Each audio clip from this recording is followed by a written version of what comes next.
आपण सुरुवातीला पाहणार आहोत आज लक्ष वेधून घेणाऱ्या 3 महत्त्वाच्या बातम्या सुरुवातीला आणि पहिली लक्ष वेधून घेणारी बातमी आहे ती म्हणजे देशमुख हत्या प्रकरणाची।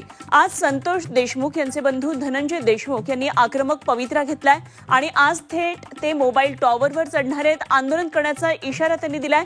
हत्या प्रकरणात 8 आरोपींवर मोका लावण्यात आलेला आहे, मात्र वाल्मिक करारावर सुद्धा मोका लावण्यात यावा अशी मागणी धनंजय देशमुख यांनी केली आहे। तर दुसरीकडे आज मनोज जरांगे देशमुख कुटुंबियांची मसाजोगमध्ये येऊन भेट घेणार आहेत। दुसरी लक्ष वेधून घेणारी महत्त्वाची बातमी ती याच देशमुख प्रकरणामध्ये आरोपी असलेला विष्णू चाटे संदर्भातली।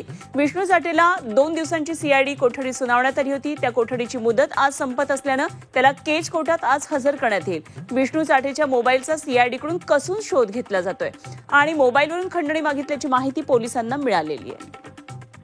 तिसरी लक्ष वेधून घेणारी बातमी ती म्हणजे कुंभमेळा संदर्भातली। जगभराचं सगळीकडेच लक्ष आहे ते कुंभमेळ्याकडे आणि म्हणूनच कुंभमेळ्याच्या आजपासून आता सुरुवात होती। प्रयागराजमध्ये 45 दिवस हा महाकुंभ मेळावा सुरू राहणार आहे आणि महाकुंभच्या पहिल्या स्नानाचं पर्व तब्बल 50 लाख भाविकांनी संगम स्नान केलेलं आहे।